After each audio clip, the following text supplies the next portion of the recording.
What is true democracy? Do we really have a system of democracy in Canada or any country in the world right now? If the power of our vote doesn't feel very powerful, or is in fact not powerful in a way that it gives power to the people, to the population, to change lives. So do we have a system of democracy, or do we have a system of keeping the status quo? Is it democracy if we choose between the lesser of three evils, too strong a word, I wouldn't say evils, but the lesser of three bad choices? Well, what would true democracy be? True democracy would be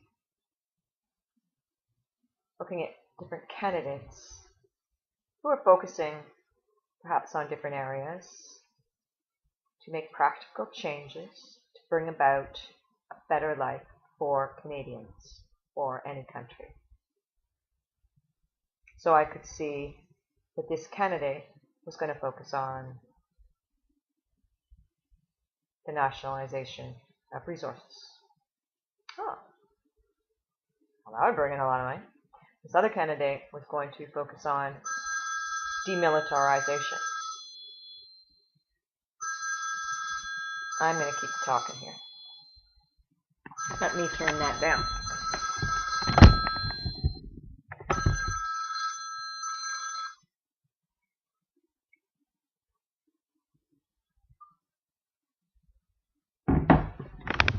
Very loudly.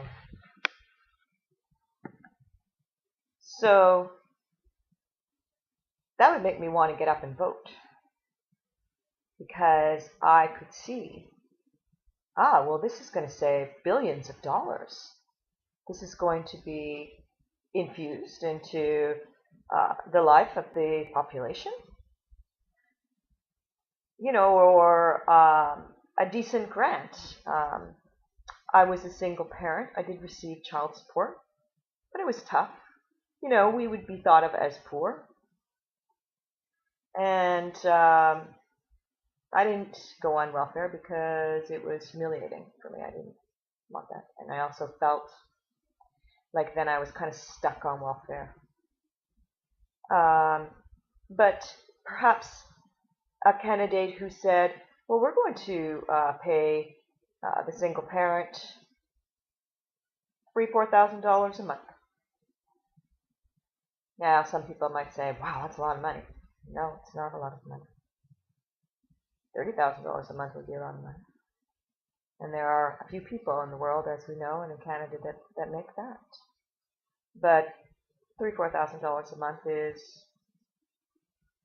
good money for a decent life, dignified life. Have a home. Why shouldn't everybody deserve a home? You could get a home, you get a car. You need a car. You need a car to go to work, especially if they have children. Very difficult in the way cities are set up now, suburbs. You don't have a car. Maybe you could afford a little vacation. Of course, all the other monthly expenses. So, that would make me want to get up and vote. I'm not suggesting I don't vote, but I know a lot of people don't vote. And frankly, I don't blame them. There's no good choices. They don't see a big change happening. Not a big difference. There's some small differences between the parties now. But with none of them, in Canada, the Progressive Conservatives, the Liberals, and the NDP, nothing changes. Small changes. Status quo. You know that the status quo keeps the rich rich and the poor poor. And there's a ever increasing lower class. The middle class is becoming lower class in Canada, the United States, and other countries in the world. It's quite shocking when you look at how much money the 1% have. Like, it's way off the chart.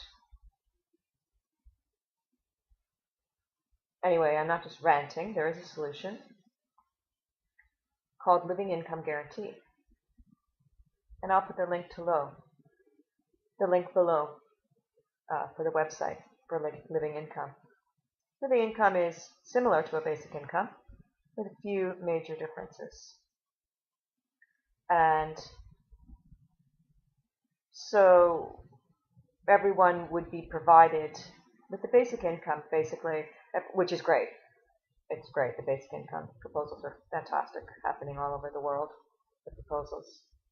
But the main difference with the living income is it really addresses the whole issue worldwide in a much, creating a new foundation for a new earth. Basically, what it does is provide a monthly income for those who are unable to work themselves for some reason. And if you work, you make double the living income, so there is an incentive to work. Whereas the basic income is giving a monthly income to everyone. They call it unconditional. But we didn't think that made a lot of sense. It made more sense to give those who work double, at least double. So it's an amazing proposal. There's much written on it, much detail. You're invited to ask questions. You're invited to contribute. And help us, join us to create a new democracy, a true democracy.